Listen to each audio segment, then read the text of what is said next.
You're watching BCTV. We're all about Branford.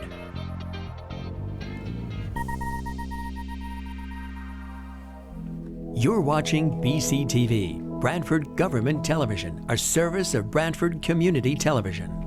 This program is brought to you in part through the support of the town of Branford. Okay, welcome. We'll call the Board of Selectmen's meeting for October 19th to order. Item 1, to consider and if appropriate approve the Board of Selectmen minutes of September 21st, 2022 as corrected by the clerk, and October 12th, 2022, which was a special meeting. Motion to approve. Second. Move seconded. Any edits or corrections? Hearing none. All in favor say aye. Aye. Item 2, to consider and if appropriate approve a request from B&S Building and Remodeling LLC to place a construction dumpster and porta potty in the rear parking lot of 984 Main Street for the remainder of October through December 2022. This is for some construction work that's taking place in those buildings. Submitted a letter of the building permit, certificate of liability, and marked out on a map. Any discussion? Or we got a motion? Motion to approve. Second. Move second. Any further discussion? Hearing none. All in favor say aye. Aye. Item 3, to consider and if appropriate approve a request to place a Christmas tree at the supply pond. In our packet, we have a request from Mika Notes to place a Christmas tree. This did go before, and I believe in our packet are attached are the minutes of the meeting. The Parks and Open Space, who just asked that it comes to the Board of Selectmen for approval. This has a tree has been placed up off the trail for a number of years. And it is decorated. It is for the holiday season. It was asked that, once it's end of the season, that make sure that all the decorations are removed and taken off site. So I think that's what it came before us for this. I'll make a motion to approve. Second. Ooh, seconded. Any further discussion? Hearing none. All in favor, say aye. Aye. Item 4, to consider for appropriate approve the following resolution. Resolved that the town of Branford may enter into with and deliver to the State of Connecticut Department of Energy and Environmental Protection any and all documents which it deems to be necessary or appropriate for a grant of $500,000 for the Town Green Enhancement Project, and be it further resolved that James B. Cosgrove, First Selectman of the town of Branford, is authorized and directed to execute and deliver any and all documents on behalf of the town of Branford, and to do and perform all acts and things which he deems to be necessary or appropriate to carry out the terms of such documents. Motion to approve. Second. Move second. Any discussion? Hearing none. All in favor say aye. Aye.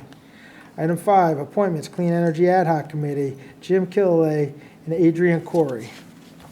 Motion to approve. Second. Move second. Any discussion? Hearing none. All in favor say aye. Aye. Item 6, correspondence. I have a letter here for, this was actually addressed to Dennis Flanagan, the moderator of the Branford RTM. However, it was then requested from Mr. Jerry C. Shaw, 188 Thimble Island Road, to be read at the Board of Selectmen's meeting to the RTM and appropriate RTM committees for further review and action. Recently, my wife Jane escaped death and serious injury when the car she was driving along Leeds Island Road was struck by a falling tree during a minor windstorm. The falling tree totaled the car. Was it a totally random and unavoidable event, or can preventative maintenance and the deployment of the professional arborists at least reduce the odds of a reoccurrence? We cannot underestimate the importance of a tree warden, particularly with global climate change producing higher wind velocities. In a Connecticut Superior Court opinion, 17 CS 108, the court states that the tree warden has exclusive control of all trees standing in whole or in part within limits of a highway, even though the trees stand on private grounds. This means that the tree that struck our car could have been legally cut down if detected by the tree warden, aided by a licensed arborist. We have in Branford's town government professional managers of various departments except Public Works. The position has been vacant for years. Gary Zelinski wears 3 hats. Acting Director of Public Works, for which he receives a stipend, the Highway Supervisor, for which he receives a salary, and Tree Warden, for which Mr. Zelinski also gets a stipend. What we do not have are professional arborists conducting periodic public safety assessments of Branford tree line highways as required by town statute. Please note Branford statute section 16:8. In order to make informed and knowledgeable decisions concerning public safety and the health of municipal trees, a licensed arborist shall be a part of the decision-making process for all town trees. If the tree warden does not possess the current Connecticut arborist license, the town shall be required to contract the services of a Connecticut licensed arborist to work in consulting role with the tree warden. But first, Branford needs a qualified tree warden. State requirements, Connecticut General Statute 23-59 require all towns to designate a town official to assume the duties of tree warden. These duties are laid down in state statutes. The requisite training is likewise codified in 23-59A. I have submitted an FOI request to determine whether Mr. Zelinski has completed the latter training.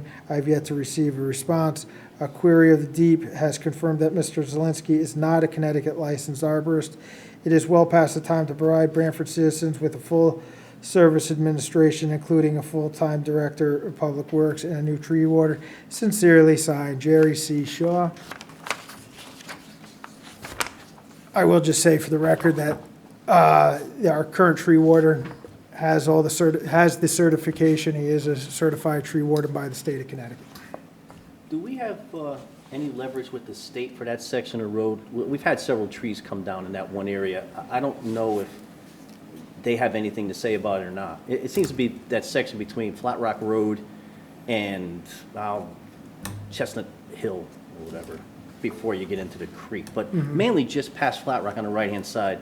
I mean, you would probably know better than I as far as how many times we've had trees and the road shut down there. And it's not the only bad spot, you know. Yeah. The other part is on 146 when you just pass Whitewood. You know, that hill there. There's steep slopes, and they just seem to have problems. And that is state road over there. Yeah, that's state there. So we inform when it's been identified that there's a potential hazard. We do inform the state of that. This particular incident that you know, I think precipitated this letter, as well as, just to let you know, the RTM is reviewing the ordinance and considering any changes that they deem necessary or may recommend. But that tree was not in town right away. No, I know. It's not private property there. It's on private Right. property up on the slope. So Right. Just to be. So, you know, we do also, you know, not only with the state that comes through, we notify them, but also during, Eversource does their maintenance. Trimming, yep. Their trimming and their maintenance. There's also a review at that time Okay. that takes place, but, all right. All right. Any That's other it. business? All right, hearing none. Motion to adjourn. Motion to adjourn. Second. All right, move second, all fair, say aye. Aye. Thank you. This program was brought to you in part through the support of the Town of Branford. Watch town meetings and other videos on demand at BranfordTV.org.